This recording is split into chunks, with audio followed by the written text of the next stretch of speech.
ओम श्री कृष्णाय परमात्मने नमः।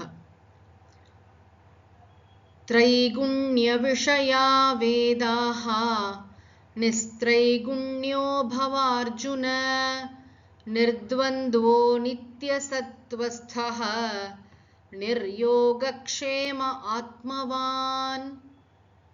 भगवान श्री कृष्णर வேதத்தின் கர்மகாண்ட பகுதி அதில் கூறப்பட்டுள்ள சடங்குகளை செய்து கொண்டு அதன் மூலம் ஸ்வர்க்கத்தை அடைந்து கொண்டு பலன்களை விரும்பி செயல்புரிவதன் விஷயத்தை பற்றி இதற்கு முன்பு கூறினார்.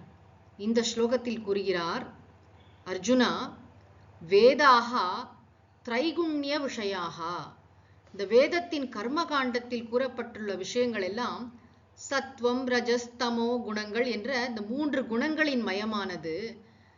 நீ எப்படி இருக்க வேண்டும் தெரியுமா? நிஸ்திரைகுண்யோ பவ, 3 குணங்களை கடந்தவனாக நீ ஆவாயாக. அப்படின்னா என்ன?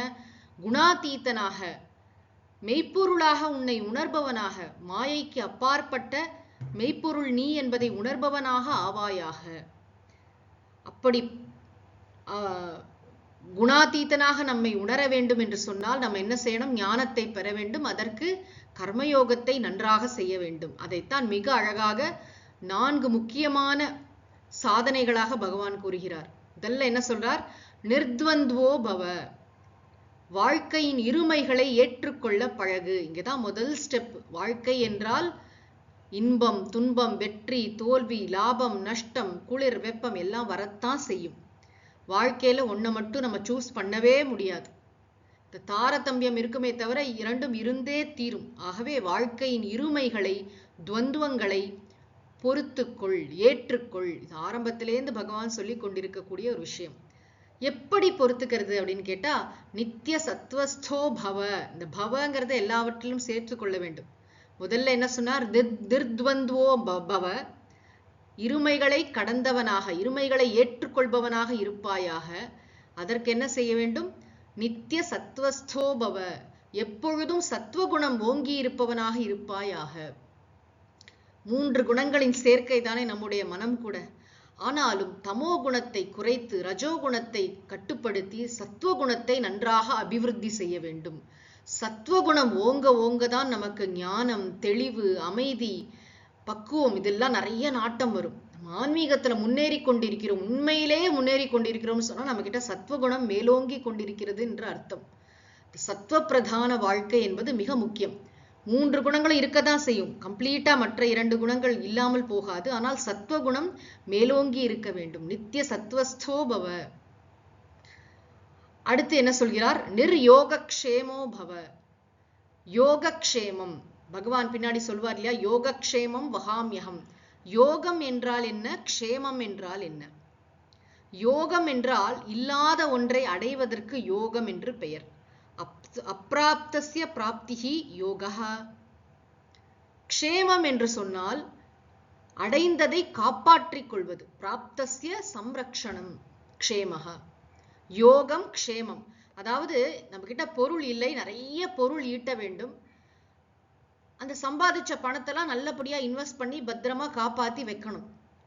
இது ஒரு குறிப்பிட்ட அளவுல ஒரு குடும்பத்தை காப்பாற்றுவதற்காக அடிப்படையா இருந்தா பரவாயில்ல. இதை பற்றியே எண்ணிக்கொண்டிருந்தால், இந்த பொருள் நாட்டத்திலேயே மனசை வச்சிருந்தோம்னு சொன்னா நம்ம ஆன்மீகத்துல பெரிதாக முன்னேற முடியாது. நமக்கு மோட்சம் இந்த குறிக்கோள் வச்சிருக்காரு இல்லையா? 3 குணங்களை கடந்தவனாக உன்னை உணர்வாயாக அப்படின்னு சொன்னா என்னன்னா, நிர்யோகக்ஷேமோ பவ. அதற்காக செயல் புரியாதே அர்ஜுனா என்று பகவான் சொல்லவில்லை. நன்றாக நம்முடைய கடமைகளை செய்யத்தான் வேண்டும். ஆனா இதை குறித்து அதிகமாக நீ அலட்டி கொள்ளாதே, அது என் பொறுப்புன்னு அர்த்தம். பகவான் அதை பார்த்து கொள்வார். திருவள்ளுவர் கூட ரொம்ப அழகா சொல்வார், அறவாழி அந்தணன் தாழ் சேர்ந்தார்க்கு அல்லால் பிறவாழி நீந்தல் அரிது. யார் அறவடிவமான கடவுளை சார்ந்திருக்கவில்லையோ அவங்களுக்கு தான் குடும்பத்தை நடத்துறது, பணம் சம்பாதிக்கிறது ரொம்ப கஷ்டம். பிற ஆழிங்கிறது 2 கடல். பொருள் என்ற ஒரு கடல், இன்பம் என்ற ஒரு கடல். பணம் சம்பாதிப்பதும் குடும்பம் நடத்துவதும் பெரிய கடல் மாதிரி இல்லையா இருக்கு? அதெல்லாம் ஒண்ணுமே இல்லைன்னு ஆயிடுமா? நிர்யோகக்ஷேமோ பவ. பகவான் சொல்ற, இதை பத்தி அலட்டிக்காதே, செயலை புரி, அதெல்லாம் என்கிட்ட விட்டுடு, நான் பாத்துக்கிறேன், என்னுடைய பொறுப்பு என்று பகவான் நிற்கிறார். நிர்யோகக்ஷேமோ பவ. நம்மை அலட்சியமாக பொறுப்புணர்வு இல்லாமல் பகவான் இருக்க சொல்லவில்லை. நம்முடைய கடமைகளை முறையாக செய்ய சொல்கிறார். திட்டமிடணும், நல்லா எங்கெங்க முதலீடு செய்யணுமோ எல்லாம் பண்ணணும், அதை வேண்டான்னு சொல்லல. ஆனா இதை பத்தியே சிந்தனை, இதை பத்தியே கவலை, இதிலேயே மூழ்குபவனாக இருக்காதே என்று அர்த்தம். ஆக நிர்த்வந்துவோ பவ, இருமைகளை ஏற்றுக்கொள்பவனாக இரு. நித்திய சத்வஸ்தோ பவ, சத்வகுணம் ஓங்கி இருப்பவனாக இரு. நிர்யோகக்ஷேமோ பவ, பொருளின் வரவையோ அதை எப்படி காப்பாற்றுவது என்பதிலேயே மனதை வைத்தவனாக இருக்காதே. அதுக்கு என்னென்ன செய்யணுமோ அதை செய்துவிட்டு மனதை இறைவன் பால் திருப்பு. கடைசியா சொல்றார் ஆத்மவான் பவ. ஆத்மவான்ற வார்த்தை ரொம்ப முக்கியம். ஆத்மவான்னு சொன்னா அப்ரமத்தோ பவ, விழிப்புணர்வுடன் இரு, கவனக்குறைவுடன் இருந்து விடாதே. ஏன்னா வாழ்க்கையில இந்த செல்வம் தான் ரொம்ப முக்கியம், இந்த உறவுகள் தான் ரொம்ப முக்கியம் மாதிரி தெரியும். ஆனா கொஞ்சம் ஆராய்ச்சி செய்து பார்த்தால் வாழ்க்கையில் நிலையானது எது, நிலையற்றது எது என்று ஆராய்ச்சி செய்து பார்த்தால் செல்வம் நிலையில்லாதது, வாழ்க்கை நிலையில்லாதது, உறவுகள் நிலையில்லாதவை, இதெல்லாம் விளங்கும். ஆக மனசுல எப்பயுமே விவேகம் வேலை செய்து கொண்டே இருக்க வேண்டும்.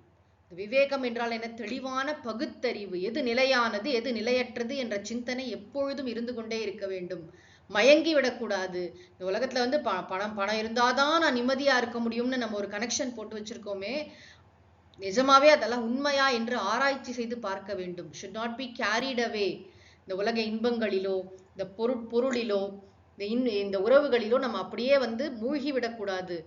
ஆத்மவான் பவ அப்படின்னு சொன்னா விழிப்புணர்வுடன் இரு, கவனமாக இரு, அப்பப்போ ஆராய்ச்சி செய்து கொண்டே இரு. அப்பப்போ இல்லை, எப்பொழுதுமே மனசுல இந்த விவேகம் உறுதியாக தெளிவாக இருக்க வேண்டும். விவேகம் தான் ரொம்ப முக்கியம். இந்த பகுத்தறிவுடையவனாக இரு என்பதைத்தான் இந்த ஆத்மவான் பவ என்பது காட்டுகிறது. இல்லாட்டி என்ன ஆகும்னா இந்த உலகத்துல அப்படியே நம்ம மூழ்கி போயிடுவோம். இந்த உலக இன்பங்களிலும் இன்ப துன்பங்களிலும் சரி, இன்னும் என்ன பண்ணுவோம், நமக்கு பேலன்ஸ் இல்லைன்னா இன்பம் வந்தா ரொம்ப துள்ளுவோம், துன்பம் வந்தா துடிப்போம். அப்புறம் ரஜோகுணமும் தமோ குணமும் நம்மை அலைக்கழிக்கும். அதுக்கப்புறம் எப்போதும் பணத்தை பத்தியே கவலைப்பட்டு கொண்டு இருப்போம், குடும்பத்தை பத்தியே நினைச்சிட்டு இருப்போம். இதை எப்படி காப்பாத்துறது, அதை எப்படி தூக்கமே வராது. இப்படி இருந்து விடாதே.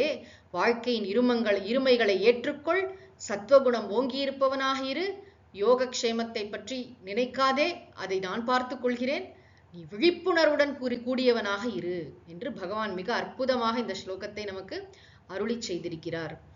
ஓம் சாந்தி சாந்தி சாந்தி. हरिः ओम तत्सत्. श्री कृष्णार्पणमस्तु.